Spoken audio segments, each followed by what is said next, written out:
амрико бозор собир аз дунё гузашт ва то ҳол ҳамин одама гурондагӣ нестанд. Хеле хуб парварӣ мекарда боша, агар ира ҳеҷ кас нахара, ин одам намекарда мекора. Вола знакои шайтон астай. Ҳамин бозӣ барои халқи мусалмон равон. Хабар барои муҳоҷироне ки дар Москва ва Московский област қарор доранд. Компанияе ки ман ба шумо тавсия метавам, ба ғайр аз оне ки шуморо ба мошинҳои замонавӣ дорои Wi-Fi бепул ба границаи Қазоқистон бурда меоранд ва боз ба якчанд қатор мушкилиҳои шумо метавонанд кӯмак кунанд, мисли гирифтани регистратсия, патент, тафтиш кардани запрет ва агар дар роҳ ягон камбудӣ бо гаё шавад, хиҷон ҳал мекунад. Ва касе ки проблемаи сахт ба документош дора айхона баромада наметавонад, албатта бо хоҳиши шумо метавонанд ки шуморо биан айхонатон ва ё ки аз стансияи метрои шумо гирифта баранд. Агар 500 рубли скидка хоҳед, айноми канали SM Шарипов салом расонед.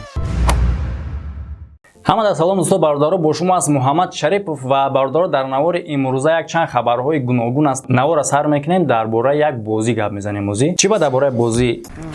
Якчанд подписчикои мо дум ба дум дар ҳар видео дар ҳамаи видео қариб бигем менависанд ки бародар дар бораи ҳамин бозӣ Clash of Clans гап зан ва мо да ман гуфтам ки ман информатсия надорам барои он мақсаде ки ман дар ин бозиҳо умуман дар ин бозӣ умуман ман бозӣ намекунам. Аз сабабе ки ман хоҳиш кардам, ман кофту информация шавози ман ба шумо мефаҳмонам ин бозӣ чӣ бозие. Бародаро, ҳамин одаме ки ҳамин бозиро ихтироъ кардагӣ астае, ҳамин одам кофирае ва бисёр корҳои зидди исломӣ кардагие, Қуръона сӯзондагие, бисёр корҳо кардагие бародаро ва ҳамин персонаже ки дар ҳамин бозии Clash of Clans астае, ба сурати ҳамун одаме ки кофираи зидди ислом астае, ба сурати худш кардагие. Ҳамин бозӣ умуман як намуди сохтагӣ астае ки ислома пас мезанад. Ҳамун хоначаҳое ки дар ҳамун бозӣ ҳастае ба сурати Каъба кардагие. Ҳар знакое ки ҳар символое ки дар ин бозӣ истифода мешавад, символи знакои шайтон астае. Ҳамин бозӣ барои халқи мусалмон равон нест. Барои чӣ? Барое ки бозӣ ба мақсади пас задани ислом кардагие. Бародарои мефаҳмидагӣ фаҳмед, гапи бисёр дар кор нест. Одам мефаҳмидагӣ ба як ҷумла гапа мефаҳмад, не ки намефаҳмидагӣ дар як китоб гап зани намефаҳмад. Барои ҳам бародаро темаи ин бозиро маҳкам мекунем.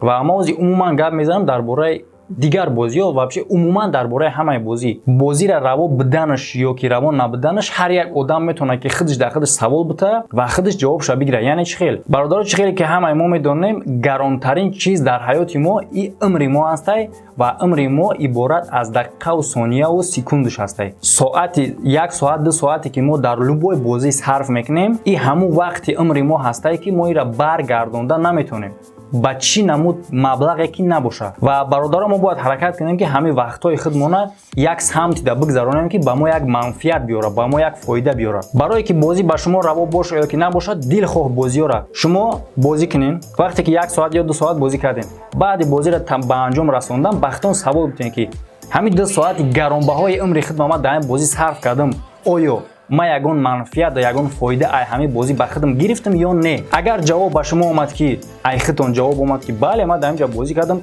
ёд гирифтам ки чӣ хел экономикаро пеш бурдан накора, бале ман ёд гирифтам ки чӣ хел сатҳи зиндагӣ ман баланд кунам, бале ман бозии 2 соат бозӣ кардам, хеле ман сатҳи зиндагима баланд шуд, хеле ман даромад овардам.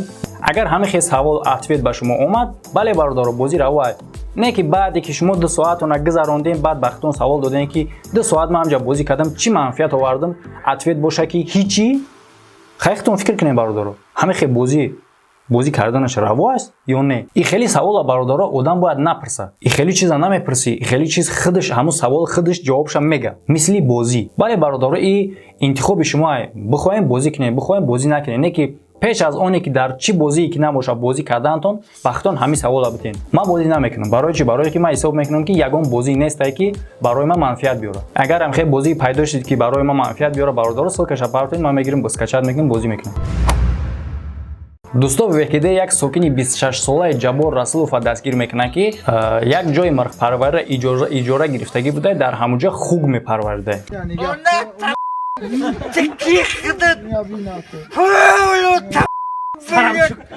бародаро, хугпарварӣ дар Тоҷикистон ва дар ҳамин хабар аниқ нестае ки ҳамин одам ҳамин гӯшти хуга дар куҷо мефурӯхтае ва мумкин аст бародаро ки мо то ҳамин рӯз ҳамин ҳасибои чизое ки ҳамаи одамо дар ҳамаи магазинҳо мефурӯшанд, мумкин ки дар даруни ҳамо ягон таймо нофаҳмида харидагӣ бошем. Намедонам дигар чизо ҳаст, мисол самбусаву дигар мисол бисёр чизо ҳаст ки гӯшт истифода мекунанд. Мумкин ки бародаро мо хурдагӣ бошем ва мумкин ки хурдагӣ набошем. Ин шака фақат Аллоҳ худаш медона. Намедонам бародаро шумо худтон фикротон дар ин бора нависен ки дар давлате ки дар кишваре ки халқаш мусалмон аст.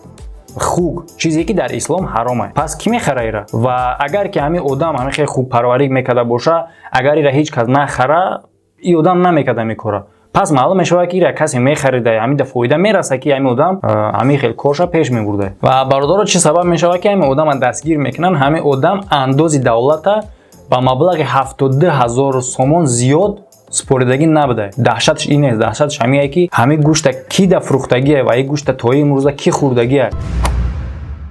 Бародаро як чиза ман дар инҷа мегӯм, дӯстое ки мефаҳманд вош, ма хай намефаҳмидагиш намефаҳманд, не ки барои касе ки намефаҳма як бор дигар мегӯм. Бародаро дар ҳамин наворо дар оиди чизе ки мо гап мезанем, бародаро ин характери хабарӣ дорад, яъне ки видеои хабарӣ аст.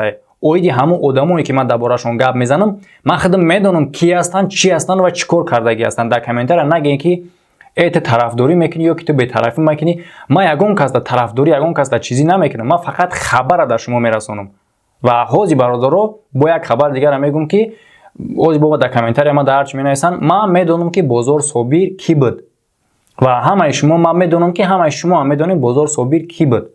Аз сабабе ки барномаи хабарӣ аст бародаро ва бисёр одам дар интересни аст, хабар ма ба ҳамин мақсад хабара ба шумо мерасонам, дуруст бифаҳмед. Чӣ хеле ки мо медонем 1 май дар Сиэтили Амрико Бозор Собир аз дунё гузашт ва то ҳол ҳамин одама гӯрондагӣ нестанд. Ва рӯзи 14 май ба душанбе меёранша ва ҳамин одама дар қатори шоирони тоҷик ба хок меспоранд дар канори Лоиқ Шералӣ. Ҳамин ҷо тайёр кардагӣ ҳастанд бародаро 3 ба 4 метр. Дар қатори ҳамин шоирони тоҷик ҳамин одама ба хок меспоранд. Ва мумкин ягон одаме ҳам боша ки надона ҳамин одама чӣ ба аз 1 май мисол вафот кардагӣ буд, то ҳамин рӯза ба Тоҷикистон нарасида, модоме ки президенти ҷумҳурии Тоҷикистон Эмомалӣ Раҳмон супориш дода буд ки ҳамин одама ба Тоҷикистон биёранд.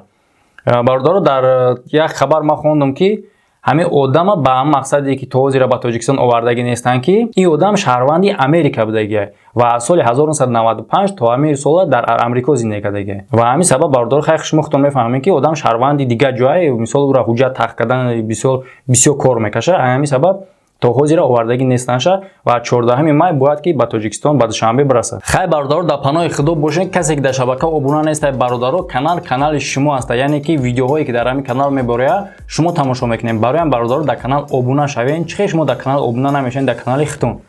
Бале бародаро мо меҳнат мекунем, ҳаракат мекунем, видео мепартоем. Не ки ба чӣ мақсад? Ба мақсаде ки шумо тамошо кунед. Бароям бародаро обуна шавед. Касоне ки обуна нестанд, касоне ки обуна ҳастанд, бародаро ҳатман аз тарафи рост ҳанӯ зангулачара пахш кунен. Ва бародаро агар видео писанд омада боша, лайки ростана монед, лайки чапанаша вообще нарасен. Видеоро ба дӯстонатон поделиться кунед дар Одноклассник, дар ВКонтакте, через имо, WhatsApp, дигар сайтҳо ки ҷое ки боша поделиться кунед. Фикротона дар комментария ҳатман нависен. Бародаро саломат бошед, дар паноҳи худо бошед. Худо нигаҳбони ҳамаи мо ва шумо бошад. Видеоҳои нав иҷод кунед.